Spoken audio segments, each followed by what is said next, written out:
হামে মারা যাওয়া প্রতিটি শিশুর পরিবারকে কেন পর্যাপ্ত ক্ষতিপূরণ দেয়া হবে না জানতে চেয়ে রুল জারি করেছে হাইকোর্ট।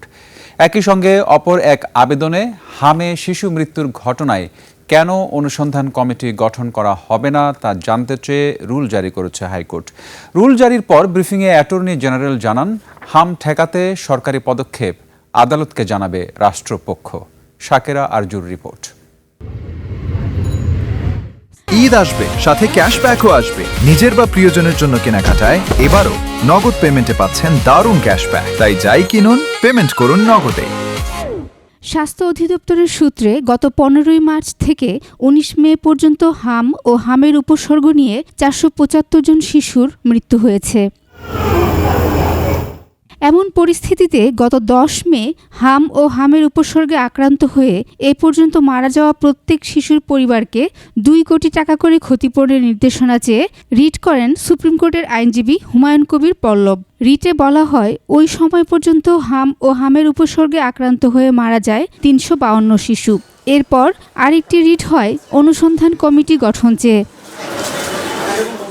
দুটি রিটের শুনানি শেষে মঙ্গলবার আদেশ দেয় হাইকোর্ট। আমাদের সেই প্রেয়ারে ওনারা অ্যালাউ করেছেন যে কেন একটি ইনকোয়ারি কমিশন গঠন হবে না।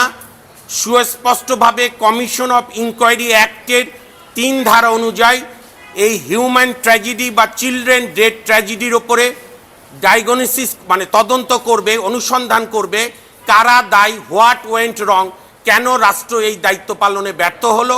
এই যে হামে মৃত্যু যাদের হয়েছে, যে শিশু মৃত্যুবরণ করেছে, তাদের প্রত্যেক ফ্যামিলিকে পর্যাপ্ত ক্ষতিপূরণ দানের নির্দেশ কেন দেয়া হবে না, এই মর্মে বিবাদীদের কাছে জানতে চেয়ে কারণ দর্শিয়েছেন। রুল জারির পর ব্রিফিংয়ে অ্যাটর্নি জেনারেল জানান, হাম প্রাদুর্ভাব ঠেকাতে সরকার ভূমিকা নিয়েছে। আমরা এখনই পর্যন্ত একটা আদালতের সামনে বিচার্য বিষয়ের মধ্যে আগে থেকেই কোনো ব্যক্তি কিংবা কোনো একটা পার্টিকুলার গোষ্ঠীকে এখনই আমরা যদি আমরা অভিযুক্ত করে ফেলি, তাহলে তো এই তদন্ত, এনকোয়ারি, এই কমিশনের কোনো মূল্য থাকলো না।